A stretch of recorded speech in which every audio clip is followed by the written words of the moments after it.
As we're sitting here, I'm realizing that the religion I practiced my whole life did a pretty darn good job at making it totally dual, where God was an entity that was unreachable, and my activity as a human was simply to pray and ask for or hope for. And so now I see it the way you guys explain it, and I see the conversations that if I am that divinity, right, then is prayer truly a monologue? And if so, then where does my faith go? Because my faith was always hoping for that unlimited awareness to offer me salvation of some sort. And I'm sure you guys have heard the answer to that before, but I have no idea. I mean, my entire belief system has cracked in 2 days. And I'm pretty unstable right now. So, having grown up in a pretty traditional Catholic household, this is pretty intense. So I need help with prayer and faith. Thank you.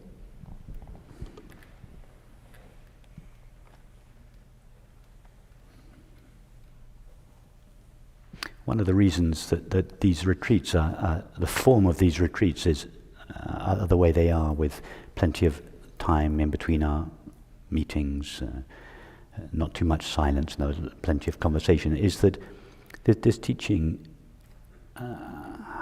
is, as you say, a profound challenge to our most deeply cherished beliefs and feelings. And that can be very destabilizing. And so we gather with this loving community of friends and hold each other and support each other, not just in the meetings, but in between the meetings. And that's a very important aspect of our retreats. So now to specifically what you said about prayer. Do you understand the Mary and Jane metaphor? Yeah. Yes, sir. Yes, okay. I do. So take Jane's point of view. She has no idea that she is a limitation of Mary. She knows nothing of Mary, although all there is to her is Mary. She doesn't realize that. So from her point of view, she lives in a world of separate people and separate objects, and she is one amongst innumerable such people. Everything on the inside of her is made out of mind, her thoughts, her feelings, and everything and everyone on the outside of her is made out of stuff called matter. This is her fundamental, but this is her belief system. Her identity is crafted around this belief. All her relationships express this belief, all her feelings express this belief. But Jane looks out at her creation, and she sees that it is extraordinary. And she wonders, where does it come from? What is it that creates all of this? What was before all of this? And thinking in this way, and she obviously thinks that she is just a tiny, incidental, insignificant little body that is going to last in the scheme of things just a moment. So she has a sense of this vast and extraordinary universe that somehow created everything that she sees, including herself. So she wonders, what is it that created this? Where does this come from? And asking this question, her mind it travels, as it were, through the creation that she sees to something beyond, and she conceives of something at an infinite distance from herself that is somehow outside the universe that she perceives, that must have created this universe. So Jane conceives this creator. Jane conceives this creator, God, as something at an infinite distance from herself, outside of herself, that created her world. And so she then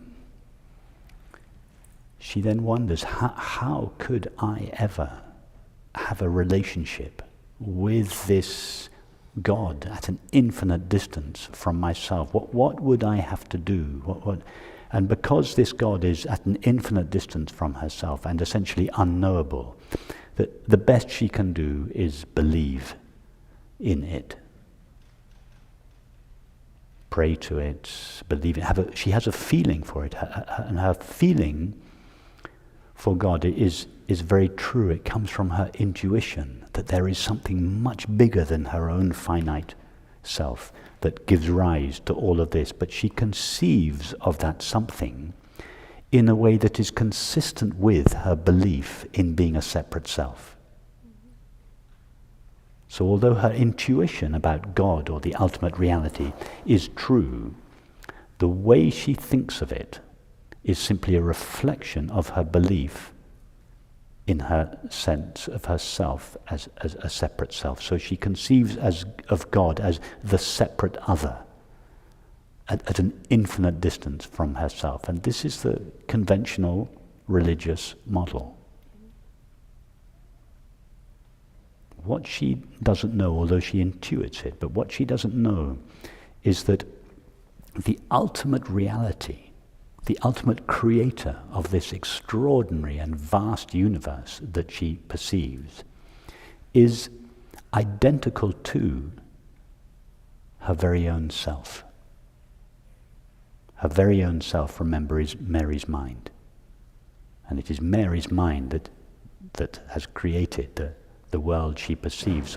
So although she has this intuition, she doesn't yet know that what the world is out there is identical to what she is in here. And so she spends much of her life following exoteric religion, praying to a God at an infinite distance from herself. Anyway, because of this intuition that she has, she is led by a series of apparently chance events to a retreat at Garrison. I'm Jane. Hi, I'm Jane. Hi, everybody. And on the retreat at Garrison, she's given a new model of this so-called creator God. She begins to realize that what she is in the depths of herself is the same as what the universe is. That the apparent distinction between herself and all objects and others is only an appearance. That underlying this appearance there is a fundamental unity of being. And that unity of being is accessible to her through the knowledge I am. Because the knowledge I am is the knowledge of being. All that is required is to remove the limitations that we have placed on that being. And then she begins to think about the sayings in the Bible that she was brought up with. When Jesus said, I and my Father are one. What I essentially am and what the universe essentially is are the same being, refracted into a multiplicity and diversity of objects and others, only through the limitations of each of our minds. But behind those limitations, there is this fundamental unity of being. The being in each of us borrows its apparently individual existence from that shared being. And that shared being is what is traditionally called God. And that is why you're quite right that we cannot, that the highest prayer is silent, because Silence is the highest prayer, because we cannot go from ourselves to God. We cannot make any movement from ourselves to God, because any movement from ourselves or away from ourselves would be a movement away from God. There is no pathway from ourselves to God. God is not at an infinite distance from ourselves. God is utterly intimate with. God is the very self of each of us. And because we are already that self, we cannot approach God.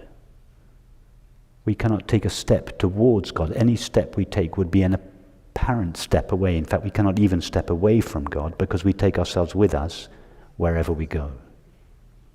So when we realize this, we realize that praying to God is simplistic. I don't mean to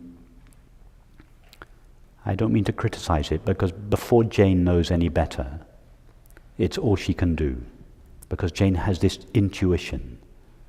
The ultimate reality is much bigger than myself, so she has this intuition, and because of her conditioning, she conceives God at an infinite distance from herself and supplicates. She prays to that God.